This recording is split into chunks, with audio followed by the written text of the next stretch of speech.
আসসালামু আলাইকুম। হামজা চৌধুরী শেফিল্ড ইউনাইটেডের পক্ষে এখনো সম্ভব কিনা ইংলিশ প্রিমিয়ার লিগে ওঠা, এটা নিয়ে কিন্তু অনেক প্রশ্ন রয়েছে। তো আমরা যদি একটু বাস্তবিক বিশ্লেষণ করি তাহলে কিন্তু এই বিষয়টা নিয়ে যাদের প্রশ্ন রয়েছে অনেকটাই ক্লিয়ার হয়ে যাবেন আমার কাছে মনে হয়। প্রথমত আমরা পয়েন্ট টেবিলটা একটু লক্ষ্য করলে দেখতে পারবো যে আসলে শেফিল্ড ইউনাইটেডের অবস্থানটা সেখানে কিন্তু 3 নম্বরে, এবং 1 নম্বর 2 নম্বর দল হিসেবে কিন্তু লিডস ইউনাইটেড, বার্নলি তারা কিন্তু সরাসরি চলে গেছে ইংলিশ প্রিমিয়ার লিগে। তো একটা সময় কিন্তু শেফিল্ড ইউনাইটেড 1 নম্বরে অবস্থান করছিল পয়েন্ট টেবিলে, তবে শেষ দিকে এসে কিন্তু তারা খেয়ে হারিয়ে ফেললো এবং পয়েন্ট টেবিলে কিন্তু তারা কিন্তু 3 নম্বরে নেমে গেল। অর্থাৎ লাস্ট 7টা ম্যাচে তারা কিন্তু 4টা ম্যাচ হেরে যায় এবং একটা ম্যাচ ড্র করে, যার ফলে তাদের কিন্তু পয়েন্টে অনেক অবনমন হয়ে যায় এবং পয়েন্ট টেবিল থেকেও কিন্তু শীর্ষে অবস্থানটা হারিয়ে ফেলে তারা। তবে এখনো কিন্তু তাদের পক্ষে ইংলিশ প্রিমিয়ার লিগে খেলা সম্ভব।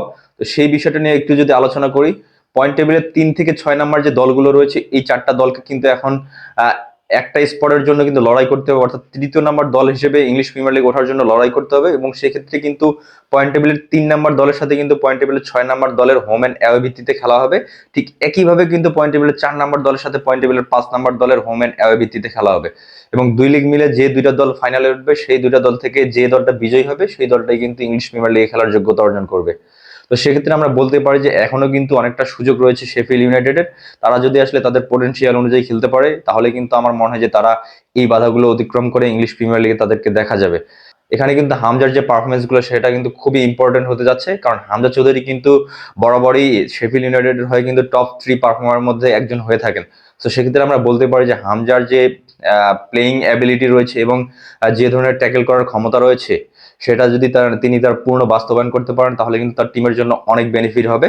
এবং পাশাপাশি আমার মনে হয় যে আসলে তাদের যে স্কোয়াডের অ্যাটাকাররা রয়েছে তাদের মধ্যে কিন্তু লাস্ট যে 6-7টা ম্যাচ রয়েছে সেখানে কিন্তু গোল স্কোরিং যে অ্যাবিলিটি সেটা কিন্তু প্রদর্শন করতে পারেনি। তো ডেফিনেটলি তাদের হয়তোবা এই গোল খরাটা রয়েছে এবং তারাও কিন্তু হয়তোবা মুখে রয়েছে তাদের সেরাটা দেওয়ার জন্য।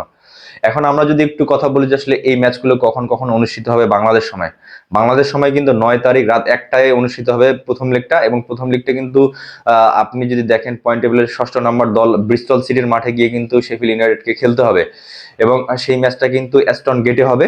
আর দ্বিতীয় লেগটা কিন্তু শেফিল্ড ইউনাইটেডের মাঠে এসে কিন্তু ব্রিস্টল সিটিকে খেলতে হচ্ছে, এবং সেই ম্যাচটা বাংলাদেশ সময় 13 তারিখ রাত 1টায় অনুষ্ঠিত হবে এবং সেটা কিন্তু ব্রামান লেনে অনুষ্ঠিত হবে। এখন দেখার বিষয় হচ্ছে যে হামজা চৌধুরী শেফিল্ড ইউনাইটেড এই বাধাগুলো অতিক্রম করে প্রিমিয়ার লিগে অংশগ্রহণ করতে পারে কিনা। সো এটা কিন্তু একটা ভালো একটা মাইলফলক হতে যাচ্ছে যদি ইংলিশ প্রিমিয়ার লিগে তারা আবার উঠতে পারে। ডেফিনেটলি হামজা চৌধুরীকেও কিন্তু আমরা কিন্তু আরেকবার হয়তো বা ইংলিশ প্রিমিয়ার লিগে দেখতে পারবো। এটা কিন্তু বাংলাদেশের ফুটবলের কনটেক্সটে কিন্তু খুবই গুরুত্বপূর্ণ বিষয়, কারণ যখন বাংলাদেশি কোনো প্লেয়ার হাই লেভেলের ফুটবলটা খেলবেন তখন কিন্তু ফ্যানদের যে এঙ্গেজমেন্ট সেটাও কিন্তু বাড়বে, পাশাপাশি হচ্ছে যে ইন্টারন্যাশনাল যে আসলে ফোকাস সেটাও কিন্তু অনেক বেড়ে যাবে বাংলাদেশের ফুটবলের প্রতি। সো ডেফিনেটলি আমরা চাইবো যে ইংলিশ প্রিমিয়ার লিগে যেন উত্তীর্ণ হয় হামজা আর শেফিল্ড ইউনাইটেড, এবং তার জন্য শুভকামনা রইল। আপনাদের যদি এই ভিডিওটা ভালো লেগে থাকে তাহলে লাইক, কমেন্টস এন্ড সাবস্ক্রাইব করুন, এন্ড থ্যাঙ্কস ফর ওয়াচিং।